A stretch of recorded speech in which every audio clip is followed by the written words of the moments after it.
I do not know who needs to hear this message. If nothing like this has ever happened to you, great. I'm so happy for you, and I hope that you will never experience anything like this. If something like this has happened to you, then I want you to know that you're not alone.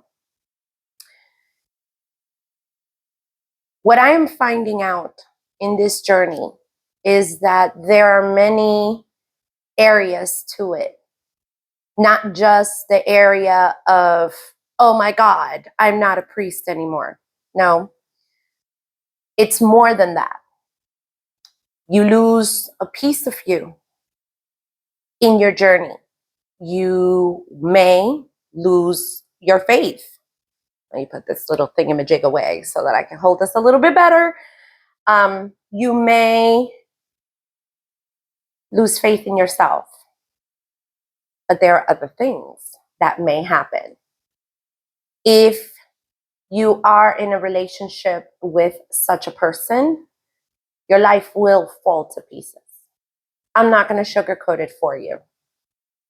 And if you are in any type of abusive situation, I'm not going to lie to you, it's going to suck big time. You are going to be attacked on that front as well. And they are going to make sure that at any point, anything you say is going to be put in a way as though you were wrong. And I am not going to say that there's a full innocent, because I also made this choice. I just didn't know what choice I was making. And I went blindly because I went by, sorry, I'm trying to put my glasses away, by what the community said. And, you know, when you look at a priest and they're so loved and they are in a pedestal, you know, on how people view this person. I've also heard stories about female ones. So it's not just on any one gender. But if you're in a relationship with them and you break away from them, holy hell.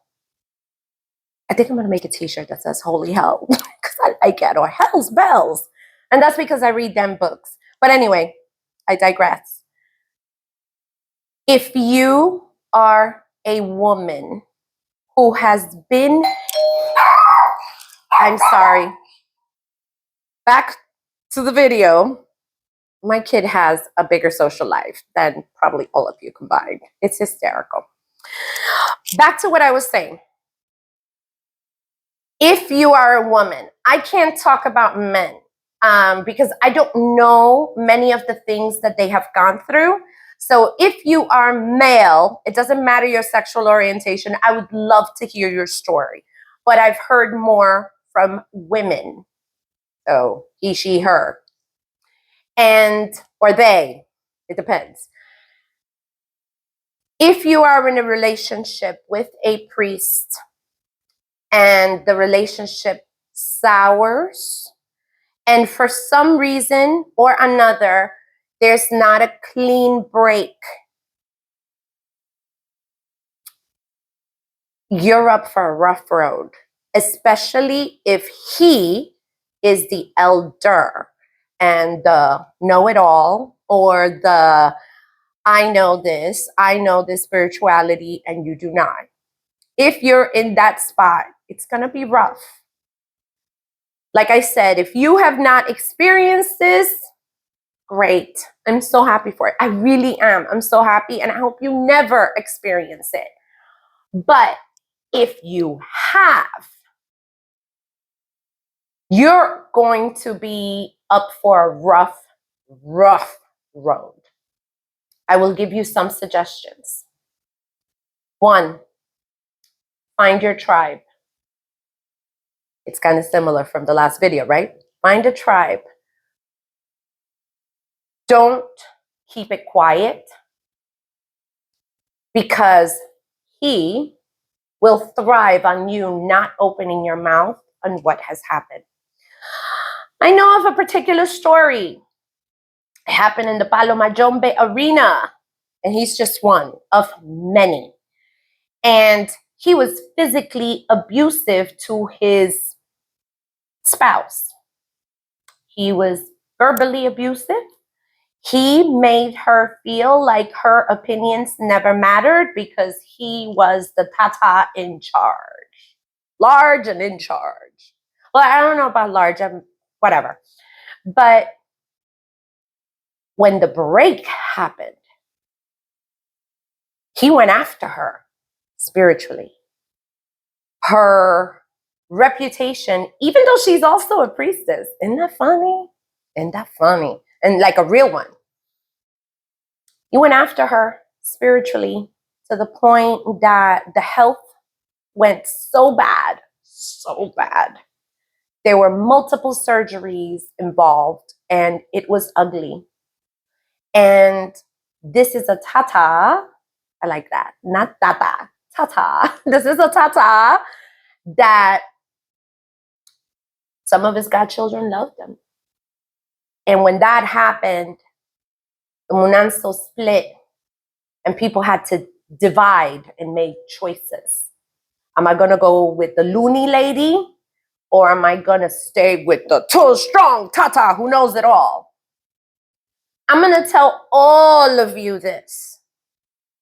If there is ever any man who is willing to hurt the soon-to-be or former mate, girlfriend, spouse, whatever it is you want to call it, partner, whatever, that should be a red flag. If there is ever a conversation of let's do this to protect ourselves from her, that may be what he would tell the godchildren, but that's not what was done. And there were things that could be done, have been done to hurt the, I don't know how to call it, like the ex-partner. Let's call it that, the ex-partner. So now, not only are you in the middle of spiritual abuse, but now it's other types of abuses. So I'm making this video to call on to all of the folks in our community, initiated or not, who have experience with mental health. I would love to hear your suggestions, because think about it. Now the woman is going to be trying to find her way, try to fix her faith. Good luck with that. And some of them don't. Honestly, and I don't blame them. I understand. But now some of them are dealing with past physical abuse, emotional abuse, mental abuse, psychological abuse, and in my case as well, financial abuse. So you're dealing with a lot of things, but the priest is basically in the driver's seat of the abusive attacks towards the ex-partner for whatever reason. Mine, I understand why mine is happening. I get it. It's not pretty. And this is why, remember the last video? I'm asking everybody in the community, if somebody tells you a story, there are a couple of things. One, I heard today, I'm not saying no names, but if a person is trying to help you and you are the person who was abused, then other people will say, oh, that's messy. Why do you want to associate yourself with that individual? Like, stay away from that person. Mind you, this is the person who, got ripped off, or, they stole her Ocho money or his Ocho money, or something happened in the spiritual realm that wasn't what it's supposed to be. So I'm still listening, and I'm wondering when are the elders going to get together with the younger priests and their Iles, and they are going to say, you know what? We have turned a blind eye before. But not just in the spiritual arena. When a person is going through something, this is why people don't come forward, especially women. This is not a spot that I wanted or ever aspired to be on. What I wanted my YouTube videos, I remember, I just wanted to talk about, instead of having a podcast, I wanted just to have a YouTube channel, and I wanted to do that, but that didn't happen. So I just wanted that. That's it. Oh, and of course, art, because, I'm addicted to calligraphy and finding out new painting techniques and new craft things. Everybody's got, their vices. That's my main one. But then when a person comes forward, they're like, oh yeah, but I heard this about me. Oh, she's messy. Why would you want to associate yourself with her? It's interesting. Yes, I know what the response was given. So thank you to that Baba who said that. But we should understand that when a person is coming forward for whatever reason, there's going to be additional things behind the curtain that they may not talk about, but are still affecting them in a spiritual way, mental, physical, whatever it is. So if a person now is coming out of a spiritual misdoing, is that a word? Somebody let me know. Is that a word? Misconduct. I like that one better. If a woman is coming out, anybody is coming out with a spiritual misconduct, yes, of course, investigate. That's what I say. Check me out. Go cast and see what comes out, because it's happened. So do that. But then when you do that, understand that if it is a person who was with a priest of any, candomblé, palo, orisha, whatever, especially palo, it has a really bad rep for a reason. Then what you need to understand that there's going to be additional things attached to it. Hold on a second. If the person has a family, then it's going to also add additional, I was going to say like stumbles like in the road, but in my mind, all I see is like boulders the size of mountains, especially if they were married or living together. If there are children involved, oh my effing God. Because one is going to think that one is right and the other one, and it's going to be ugly. And the priest, whoever is that priest, especially if he's the father, holy hell. Now you know nothing and you are worth nothing. And there may be additional things involving those children.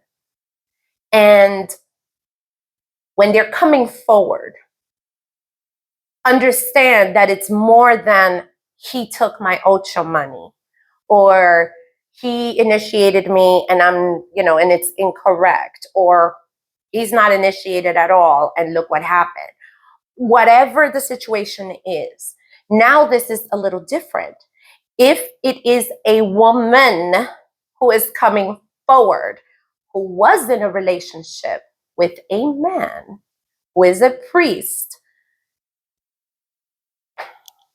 things are rough. And now, I have not heard stories of a woman-to-woman relationship. I'm sure that they will be coming soon, especially after this video. But I mostly have heard stories of a woman who is coming out of a relationship with a priest, whether she is a priestess or not. And the stories are vile. They're disgusting. And they're trying to make sense of it, as I am. And I have done my best to keep that personal aspect out and just focus on the spiritual. But I want to let you know that there's a lot more to those stories than he took my ultra money, or I went to do my santo and the guy moved. I actually heard that. Disgusting, isn't it?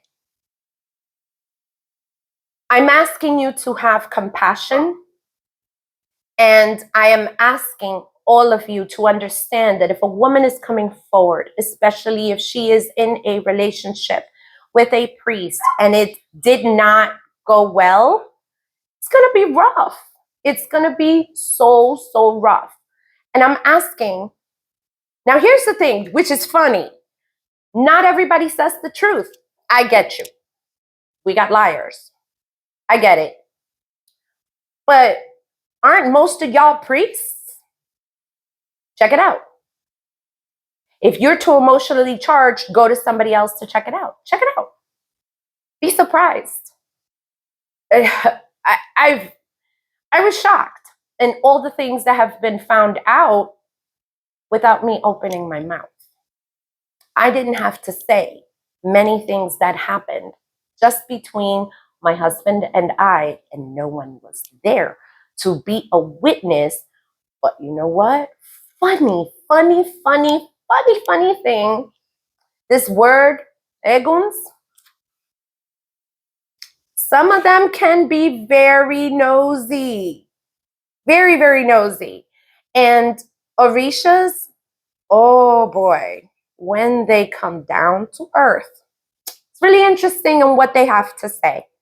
But I find eguns are funnier because they don't give a crap. And they're going to say it exactly like it is, even if you're trying to hide it out of shame and embarrassment and all those negative feelings that we were discussing in the last video. So I'm going to cut this short because the dog has been barking. As you know, kids have been playing. And I just wanted to give you this food for thought. I love you all. Have a great day. And time for me to get back to being a mom.